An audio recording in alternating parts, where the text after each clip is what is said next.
చూసుకుంటూ ఇప్పుడు సాధన చతుష్టయ సంపదలు తరువాత 4 సేవల గురించి మనం తెలుసుకుంటున్నాము.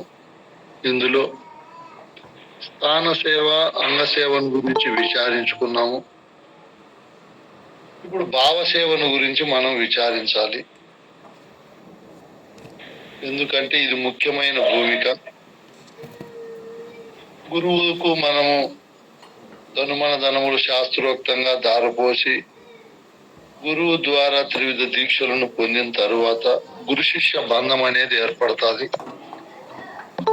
శిష్య స్థానములో శిష్యుడు పాటించవలసిన ధర్మాలు పాటిస్తూ తన జ్యేష్ఠ జీవితం అంతా గురువాజ్ఞకు లోబడి జీవిస్తూ గురువు చెప్పే బోధను క్రమంగా విని అర్థం చేసుకొని బోధానందాన్ని అనుభవించే ధర్మం శిష్యునికి ఉంటుంది. గురువు గారు తనను ఆశ్రయించిన శిష్యుల శ్రేయస్సు కోరి అహర్నిశలు వారికి బోధను అందిస్తూ బోధామృతాన్ని శిష్యుడు గురువులే క్రమంలో గురువు గారు ఎన్నో యుక్తాలు చేసి వారి అంతఃకరణములో బోధ నిలిపేకి ఎంతో గట్టి ప్రయత్నం చేసే ధర్మం గురువుకు ఉంటుంది. దానికి గురు శిష్య సంబంధము అద్భుతంగా ఉండాలని వేలా విశేషాన్ని గురించి కూడా కృష్ణప్రభుడు నన్ను నీవు విడలేవు, నిన్నునే విడలేము అంటారు. అంత భావబంధం ఏర్పడతాయి. మనం గురువుకు స్థాన అంగ సేవలు చేయవచ్చు, లేదా విశేషంగా డబ్బు ఉంటే వాళ్ళకి జీతం ఇచ్చి కూడా చేయించవచ్చు.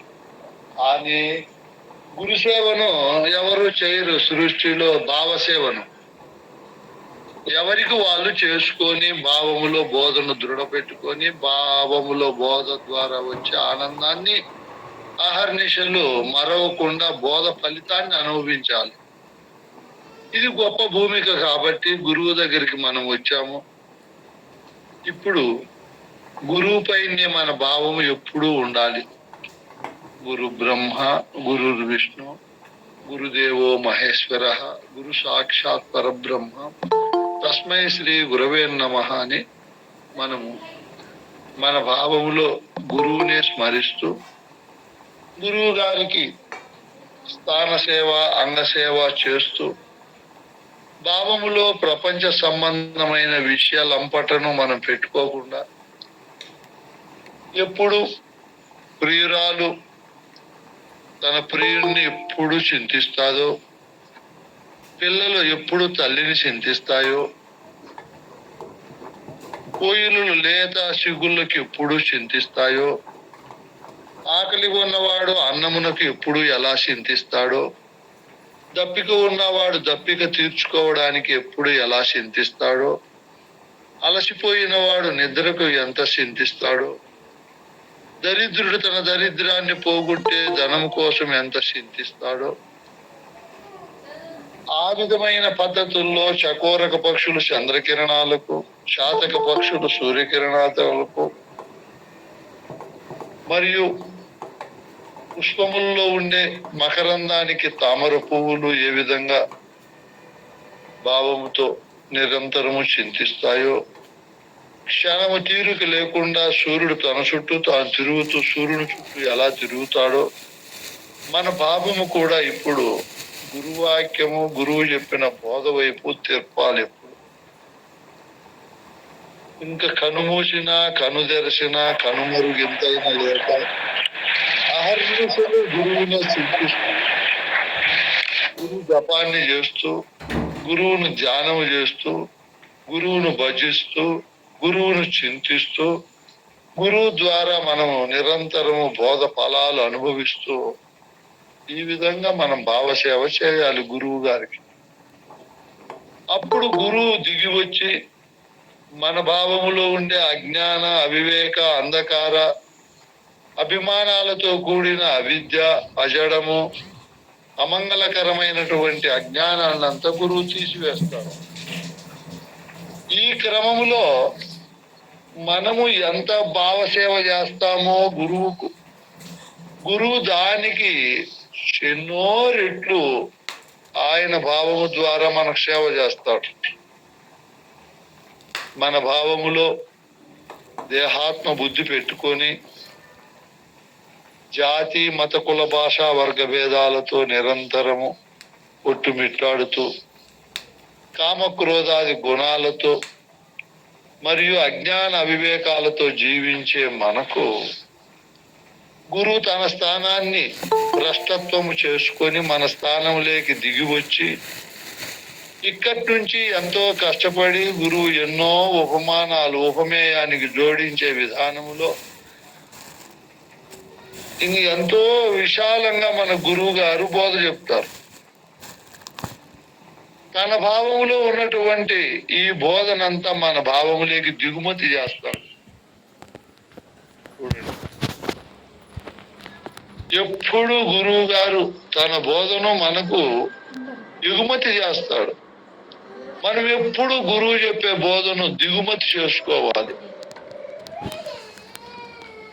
శిష్యుడు దిగుమతి చేసుకోవడము, గురువు గారు ఎగుమతి చేయడం. గురువు ఎగుమతి చేయకపోతే శిష్యుడు దిగుమతి చేసుకోలేడు. వస్తువే లేనప్పుడు ఎట్లా సంగ్రహిస్తాడు? అందుకే గురువు గారు ఒక కామధేను కల్పవృక్షము ఐరావతము వలె శిష్యుడు ఏ కోణములో ప్రశ్నలు అడిగితే ఆ కోణములో ఈ శిష్యుడు తర్క వితర్క కుతర్క భావాలతో, వ్యతిరేక భావాలతో, విపరీత భావాలతో, అసంభావన భావాలతో తన భావాన్ని అంతా అజ్ఞానంగా పెట్టుకొని ఉంటాడు.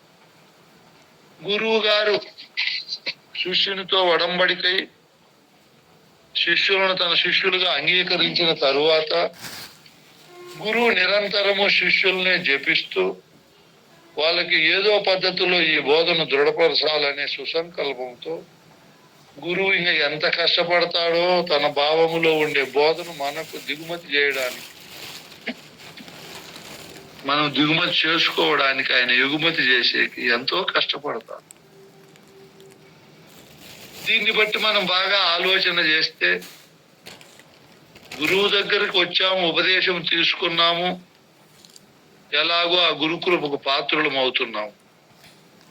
ఇంకా రెండవ మార్గము, రెండవ ఆలోచన లేకుండా కష్ట నష్టములు ఎన్నొచ్చినా ఏది ఎంత జరిగినా కూడా మనము శిష్యులు ఎప్పుడు తన భావములో తల్లివి తండ్రివి దాతవు వల్లభుడవు బాంధవుడవు తెల్లమిగ దేవుడవు నీ వల్ల గదా ఇట్టి బోధవర్తన వినుటల్. గురుదేవా, తల్లివై తండ్రివై బంధువుడవై బాంధవుడవై కనపడే దేవుడవై నన్ను రక్షించేకి ఇన్ని రూపాల్లో వచ్చావు నాయనా నువ్వు అని తన భావములో ఎప్పుడు గురువునే స్మరించాలి, గురువునే చింతించాలి. ఇంకా తన భావములో ఏ విధమైన అజ్ఞానము, భయము, క్రోధము, లోభము, ఈర్ష ఇటువంటివి ఏవి పెట్టుకోకూడదు. పరమోత్కృష్టమైన స్థితిలో ఉండాలి. పైశాచము వలె అంటే దయ్యం వలె, దయ్యం లేదు, పేరుంది, వస్తువు లేదు ఎక్కడ. అట్లా మనం ఉండాలి ఈ సృష్టిలో. అప్పుడే పరిపూర్ణ బోధ దృఢమవుతారు. ఈ విధంగా మన భావములో గురువుని ఎప్పుడు స్మరిస్తామో అప్పుడు గురువు కరుణామయుడు, అనంత వాత్సల్యము, శిష్య వాత్సల్యము కలిగిన మహనీయుడు కాబట్టి తన స్థాయిని దించుకొని తన భావములో ఉండే ఈ బోధనంతా మనకు అందించేకి ఎంతో అహర్నిశలు కష్టపడి బోధ చెప్తాడు. వేరేటివైతే గురువు గారు మనకి ఇచ్చేసేది సులభము, పుస్తకమో ధనమో ధాన్యమో ఇవి. ఈ బోధను ఇచ్చే పద్ధతి, తీసుకునే పద్ధతి ఒక క్రమీకరణ చెంది ఉంటుంది, క్రమంలో ఉంటుంది. నా శిష్యుడు ఎంత బోధ అర్థం చేసుకోగలిగినాడు, నేను ఇప్పుడు ఏమి చెప్పాలి, ఏది చెప్తే వాళ్ళకు దృఢం అవుతాదని గురువు మొట్టమొదట శిష్యుని యొక్క స్థాయిని గుర్తించే లక్షణం ఉండాలి గురువు. మరి గురువుకు అనంతమైనటువంటి శాంతము, ఓర్పు ఉండాలి. శిష్యులు దీక్షితేములో చెప్పాడు దీక్షితులు, ఒకవేళ శిష్యుడు తామస మనస్సు కలిగిన, రజో మనస్సు కలిగిన శిష్యుడు గురువు గారు ఆ గుణాలు లేకుండా ప్రకాశించాలి అని చెప్తాడు.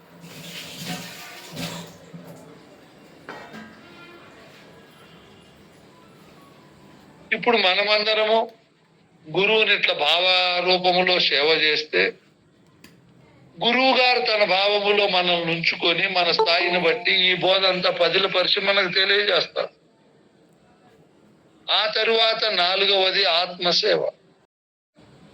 గురు ఆత్మ ఎలా ఉంది, ఎంత సున్నితము, ఎంత విద్యా స్వరూపం అని గుర్తించి ఆయన ఆత్మకు కావలసినవన్నీ సమకూర్చాలి శిష్యుడు. ఆయన ఏ సమయంలో నిద్రపోతాడు, ఎప్పుడు లేస్తాడు, ఈ పగలంతా ఏం పని చేసి రాత్రి మళ్ళా పరుండే వరకు గురువును గమనించాలి. ఆయా సమయానికి గురువు ఆత్మ ఆనందపడేటట్లు శిష్యుడు మెదలాలి. గురువును ఏమాత్రము ఆయన ఆత్మను బాధ పెట్టకుండా, భయపెట్టకుండా, గురువు నిర్మల నిశ్చల స్థితిలో ఉండే శిష్యుడు తన వంతు సహాయపడాలి. ఎందుకు? గురువు గారి ఆత్మ బాధపడిన శిష్యుడంటే అసహ్యము కలిగిన మనం నష్టపోతాం. శిష్యులు గురువుకేమి బోధ స్థితిలో ఉంటాడు. ఆయన బోధ స్థితిని తప్పించి మన వైపు బోధామృతాన్ని కురిపింపజేయాలి అంటే మన నడి నుడి బాగుండి గురువు గారు మెచ్చుకునేటట్లు జీవన విధానాన్ని తీర్చిదిద్దుకొని ఆయన ఆత్మను ఎట్టి పరిస్థితుల్లో మనం బాధ పెట్టకుండా సేవ చేస్తే గురువు గారు ఇప్పుడు మన ఆత్మకు సేవ చేస్తాడు. ఎట్లా చేస్తాడు? మనం ఆయన ఆత్మను ఆనందపెట్టి సంతోషపడేటట్లు మనం చేస్తే ఆయన శిష్యుని యొక్క ఆత్మలో ఉన్నటువంటి అజ్ఞానాన్ని పోగొట్టి సుజ్ఞానమైన తన నిజ స్వరూపాన్ని చెప్పే బోధ చెప్పి ఇంకా ఎన్నో మర్మధర్మాలు చెప్తాడు శిష్యుని. ఈ క్రమంలో గురువుదే కష్టము, శిష్యుని కష్టము తక్కువ.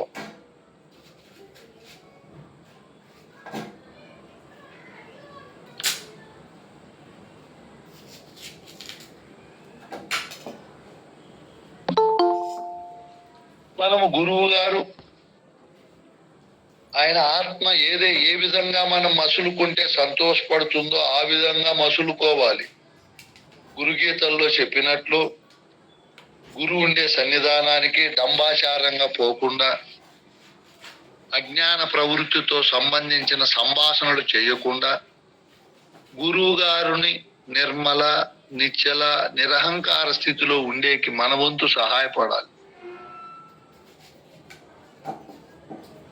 ఈ విధంగా గురువును మనం ఎప్పుడైతే ఆనంద పెడతామో అప్పుడు గురువు ఆత్మ ఆనందపడి మన ఆత్మకు ఉన్నటువంటి దుర్గుణం మరుపును పోగొట్టి బోధ చెప్తాడు. సాంఖ్యము, తారకము, అమనస్కము, మహావాక్యాలు, వార్తిక్య బోధ ఇటువంటి అద్భుతమైనటువంటి బోధలన్నీ శిష్యునికి చెప్పి శిష్యుని యొక్క చరిత్రను చరితార్థం చేస్తాడు గురువు. శిష్యుని యొక్క ఆత్మను ఎంతో ఆనంద పెడతాడు గురువు. ఏ రూపంలో అమ్మా? తన దగ్గర ఉండే బోధనంతా ఎగుమతిని చేసి చెప్పిందే పలు మార్లు చెప్పి ఎంతో ఓర్పుతో నేర్పుతో గురువు గారు ఎగుమతి రూపంలో తన దగ్గర ఉన్నటువంటి బోధనంతా మనకు అందించి మన ఆత్మను సంతోష పెడతాడు. గురువాత్మను సంతోష పెట్టేది మనకు సులభమే. గురువుకు సమయానికి ఏమిష్టమో అవి పెట్టి తినిపించి గురువును బాగా మనము సేవించి గురువు చెప్పే బోధ విన్నామనుకో గురువు ఆ ఆత్మ ఆనందపడిపోతుంది. గురువు ఆత్మను ఆనంద పెట్టేది సులభం. ఇవన్నీ చేసినా చేయకపోయినా సేవలో గురువు చెప్పే బోధ విని తప్పులు లేకుండా గురువు వలె బోధ చెప్పినామనుకో మనము అప్పుడు ఆయన ఆత్మ ఏమవుతుంది? సంతోషపడతాడు. అబ్బా, నేను చెప్పిన బోధ అంతా నా శిష్యుడు తిరిగి చెప్తున్నాడు, నా విద్య ఫలిస్తా ఉంది ఆ కాయములో అని గురువు ఎంతో ఆనందపడతాడు. ఇప్పుడు గురువుని ఆనంద పెట్టేది మనకేమో సులభము. గురువు మన ఆత్మను ఆనంద పెట్టేది గురువుకే కష్టము. చెప్పండి మా. హలో. వివేకంతో సర్వ సందేహాలతో గురువు దగ్గరికి పోయినప్పుడు గురువు గారు మన ఆత్మను ఆనంద పెట్టేకి ఇదిగో సృష్టి కారణమైన పరమాత్మ సృష్టి ఏర్పడక పూర్వం పరిపూర్ణం ఇలా ఉంది నాయన. ఆ పరిపూర్ణంలో ఎరుక లేకనే సంతానాన్ని కని వాళ్ళ అభివృద్ధికి ఎంతో కష్టపడి ఒకరోజు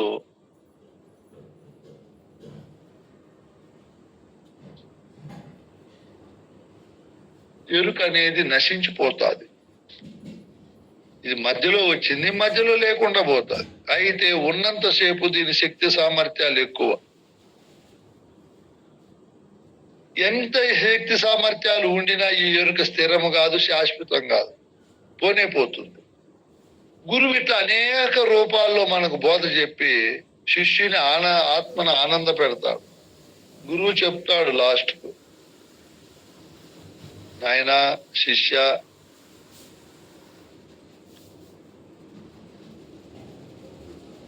నా బుద్ధికి సరిపడ్డది నీ బుద్ధే కాని ఎన్ని విధముల గనినం చిబద్దుల అబుద్ధులు నా బుద్ధికి మెప్పురావో నా తండ్రి వినారా. శభాషు నిన్నో ఏ తండ్రి కనేరా, ఈ బుద్ధిని కామానాకే బుద్ధి పూనాకో, ఏ బుద్ధి పూనినా ఈ బుద్ధి చెడిపోవు, శభాషు నిన్ను ఏ తండ్రి కనేరా.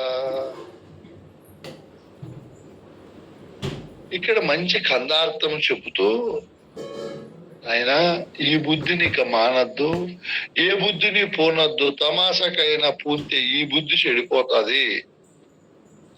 గురువు ఇట్లా అష్టదిగ్బంధమైనటువంటివన్నీ ఎన్నో ఏర్పాటు చేసి మనం ఆ దిగ్బంధంలో నుంచి బయట పడిపోకుండా అక్కడే ఉండి పరిపూర్ణ బోధ మర్మధర్మాలు తెలుసుకొని తరింపజేసే సామర్థ్యం ఒక గురువుకు ఉంది.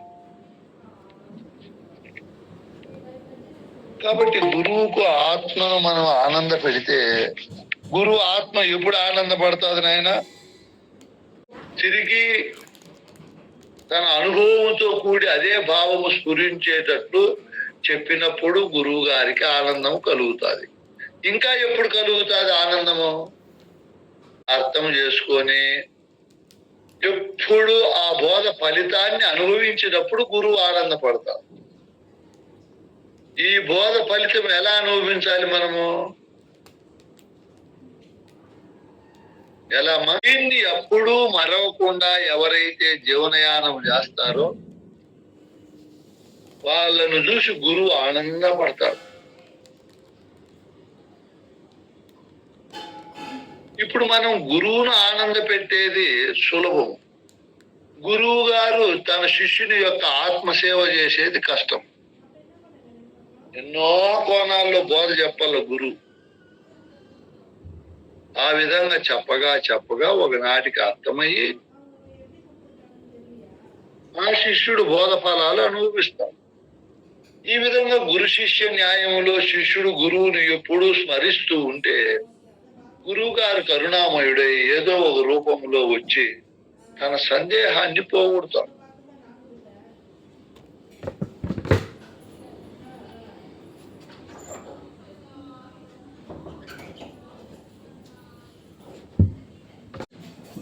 శిష్యునికి అద్భుతమైన ఆత్మసేవ చేస్తాడు.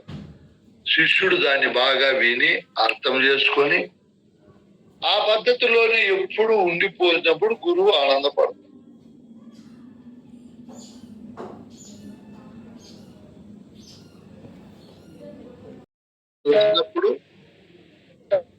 గురువు గారు కరుణామయుడు, అల్ప సంతోషి కాబట్టి ఆయన ఆత్మ ఎప్పుడూ బోధరీత్యా సంతోషంగా ఉంటుంది. ఇప్పుడు శిష్యుడు గురువు ఆత్మని ఎప్పుడు సంతోష పెట్టిన వాడు అవుతాడు అంటే గురువు దగ్గర బోధ బాగా విని ఆ బోధ ఫలాలు అనుభవిస్తూ సకల సద్గుణ సంపన్నుడై సకల శిష్టాచార పరుడై ఎవరైతే ఉంటారో వాళ్ళను చూసి గురువు ఆత్మానందపడతారు. ఈ విధంగా గురువు గారికి బాహ్యంగా 4 రకాలుగా సేవ చేయాలి మనం. స్థాన, అంగ, భావ, ఆత్మసేవ. మళ్ళీ మన అంతఃకరణలో చేసుకోవాలి. స్థాన సేవ, నేననే నా స్థానం ఈ దేహంలో ఎక్కడుంది,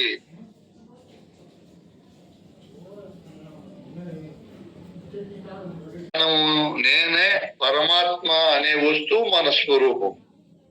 నేననే పరమాత్మ ఎక్కడుంది మన దేహంలో? భావతి కృష్ణ ప్రభువులు కూడా అడ్రస్ చెప్పినారు, అలాంటి చోటు ఉంది.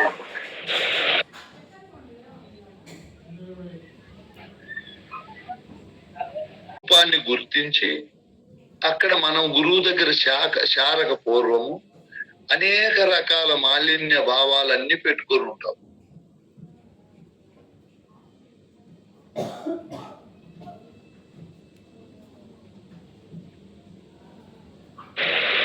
కృష్ణ ప్రభువులు చెప్పాడు, 4 శుశ్రూషణములు లోలత గావించుకొనుచు.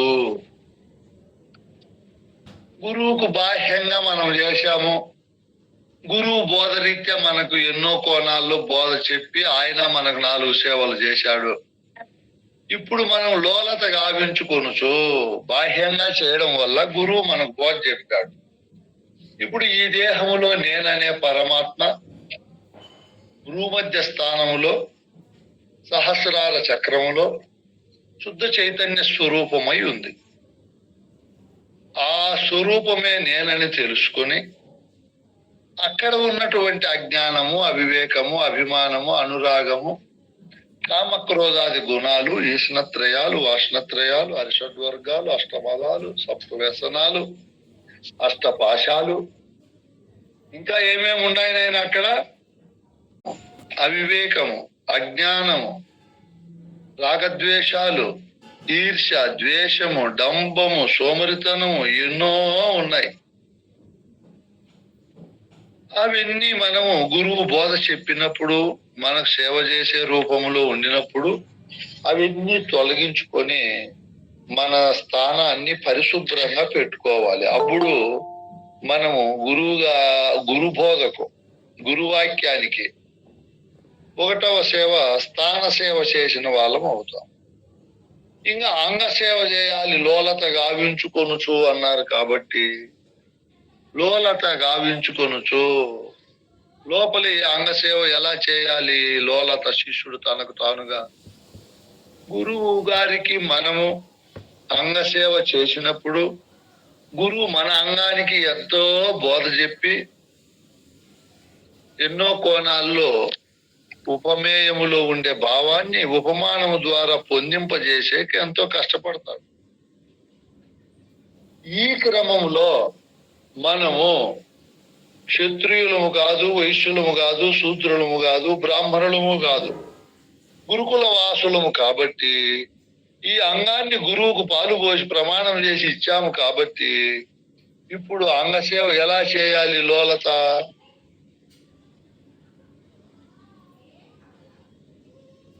మనము మన అంగాన్ని గురువుకి ఇచ్చినాం కాబట్టి దీంతో జారత్వము అంటే వ్యభిచారము, చోరత్వము, దొంగతనము, అబద్ధాలు చెప్పడము, అభిమాన అనురాగాలు పడడము లేకుండా మన అంగాన్ని పరమ పవిత్రంగా పెట్టుకోవాలి. బోధ తెలియక పూర్వం వేరు, తెలుసుకున్న తరువాత మన అంగాన్ని బాగా ఉతికిన బట్టలే శుభ్రపరిచి కుంకుమ పెట్టుకొని చూసేకి అద్భుతమైన ఆకర్షణగా మరియు మన అంతరాంతరాల్లో మాలిన్యము లేకుండా ఎంతో హుషారుగా, ఉల్లాసంగా, ఉత్సాహంగా ఉండేకి సహాయపడతారు. ఇచ్చిన అంగము పరమోత్కృష్టంగా భావిస్తూ పరమ పవిత్రంగా అయినా భావించి ఇందులోకి ఏ దుష్ట భావాలు, దుష్ట సంకల్పాలు రాకుండా మనము పరమ పవిత్రంగా పెట్టుకోవాలి. అప్పుడు ఏ సేవ చేసిన వాళ్ళం అవుతాము? లోలత అంగసేవ. ఈ అంగములేకి మాలిన్యమైన భావాలను రాణించకుండా గురువు చెప్పిన భావముతోనే పరమోత్కృష్టమైన స్థితిలో మనం ఉండాలి.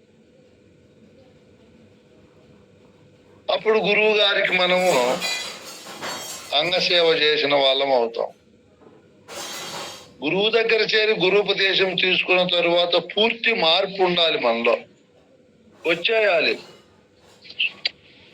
అద్భుతమైన మార్పు కనపడాలి. భార్యకు, పిల్లలకు, తల్లిదండ్రులకు, బంధుబాంధవులు. ఎంత తక్కువ సమయంలో ఈ మహనీయుడు ఇంత బోధన ఆపోసన పట్టాడని చెప్పి గురువే సంతోషపడాలి. ఇంకా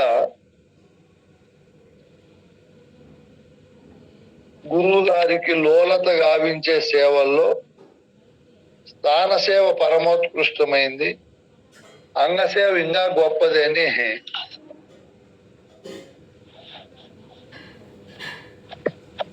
గురువు గారికి ఇచ్చిన అంగాన్ని పరమ పవిత్రంగా పెట్టుకొని బయట శుచిగాను ఉండాలి, భావములో శుభ్రత ఉండాలి.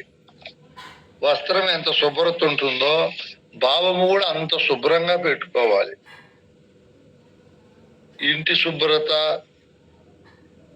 మరియు దేహ శుభ్రత ఉంటే చాలదు, వాక్కు శుభ్రత సత్యముగా ఉండాలి. సద్గుణాలన్నీ ఓతప్రోతంగా కలిగి ఉండాలి. అప్పుడు గురువుకి అంగం ఇచ్చిన వాళ్ళం అవుతాము, సేవ చేసిన వాళ్ళం అవుతాం.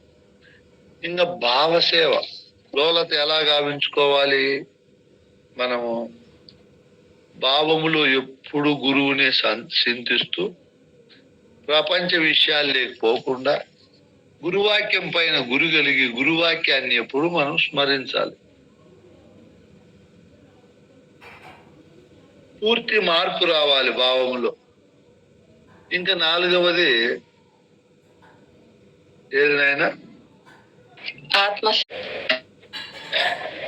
ఆత్మసేవ స్వామి. ఇప్పుడు లోలత ఎలా చేసుకోవాలి? మనము గురువుకు తనువు, ప్రాణము, మనస్సు అన్ని సమర్పించాము.